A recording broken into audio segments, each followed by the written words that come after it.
soi tham ani amero chu pathian na chung chang hi chu thu soi le a hanti chu ka tumanga zaina ka thu soi tumero chu thil dang ani a khami china khan kan du tok don ani chung le kha chu ka chanchin thret tur tu chu ni si ya ni ma sela nun nei turin kan he nin local du si lo le si na tia jorama hian revival a thleng nem ta hle maya akum zong ka sei chho chon a rei do na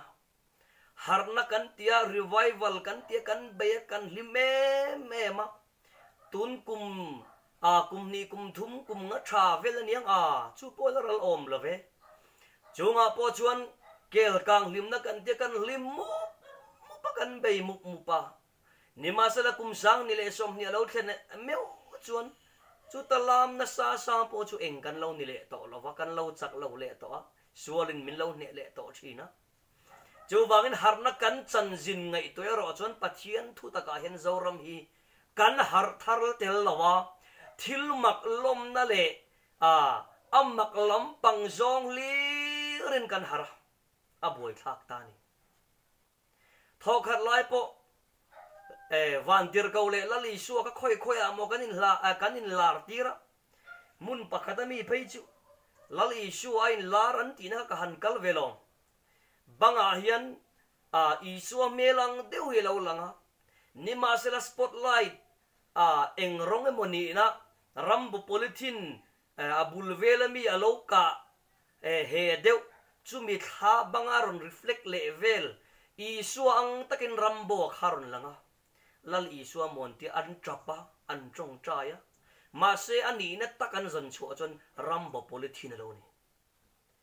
khanga trap tuo kan trap shual na sadon len ka siani chowain zoram hi mo thil maka hen i har lawang u pathian thu taka hian ni haramuti in lali su krista mingin ka in som do ani pathian thu tak tel lo chuan thil mak rengot hian dei seng lo atlo lo vani ti kan hriat ka do a kel kang limna ka soi sel ho lo ve ni ma sala kel kang limna na ken tel tam takke chu thil tha lo zo ka ni a then te chu kholaya an u wa sakai zia antia a then te chu antlan va kan nau te an hring thu la mai cham ate sunday school ate ko fran upa an boy ema bible in ziak lo kha tharau mi in ti ten nawan an hring ta chin ani ko fran upa le mei che nu ho an boy an phili supa in ti theinan tak rau chang sang tak angin kanin hriat pha le nga la ni ma se la chung chuan min ti sot em lo min ti pian thar rei pha chuang lo zoram hian thil makama mo lo pathian thu ta kama mo ani ti hi i hre thar te ngu khai chutia ni lo chuan thil mak lama kan kal na sal do nga pathian thu ta ki kan lam chiang ti hi la om takani tu nai ringo ta point thil thleng awan tam te lu le mani lok kar tir lam mulu kolron pungpo tharau mi ten soi rau le ngiam kan tum le to a chu tiang vel chu kan ram din mun hi ani chu tiang lai kara chuan ko ran le ko rana thu in mu ton lo na pathian thu kan soi dana thu in mu ton lo na lian tak oma chu chuai hi ni a cross a lali suan atua rawang khan chandam kan ni to a thil thon pek min pek awangin rin mai hi katana to kan ni ti soi pol no mani ni ma selalali su ka thole a ni thum le zan thum lei ko chunga om nu in a thole khovela in larani som lizet vangalon dona lali suan khovel zong a kalula thil siam zong ne na hian chan chin trai ril ro a ringa baptism ma chang chu chanda min an omang ti hi lali so soeni ti boka cross le lal iswa krista thu soi chu kan in do tir ta a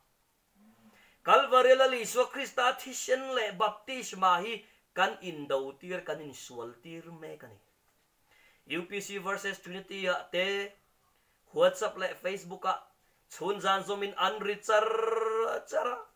chak zo omlo ma si apara khengin kanin bayani himole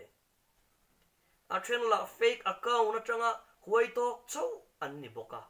ataka soi pui ngam mi lo te kan ni hi chovain zoram thalai te le zaina ka thut soi lo ngai thatu te na an hriat tu ra ka du chu cross la li suwa torna thi sen le at ho le nuwa vana london ni som li zat khovela in larna aman baptisma min pe khi ain kat lovani ti kan hriat ka du ani zoram hian hei engtiga ne kan mu fi anga lali su krista minga baptisma chan tuya innim bum nge hi adikani tia lungrual ta kan kalhun turi ka ngak lel khop mai dik tak chon ko khran lian zok le ro pui zok athil ti thei zok te jonan khat chiang lutuka ma se khovel ro pui da le san na hian an ma ne dal to zoka zom le turin hoi shen nan nei tok to lo zok ni hian ka riani Israel rama thok hotline kamel riat ten kala ta chuan Jordan luya baptisman lo chang rui khoya ama tu te motiran ta ka flexion noya va kun vel buan zar sen noya va kun veli a om velo tu te mo anga tuiren de wa helaya thor hi a om velo tuya nimphumin baptisma an chang thap pani Israel rama zukal ulamo tu man baptisma khauran lo ti lovang tin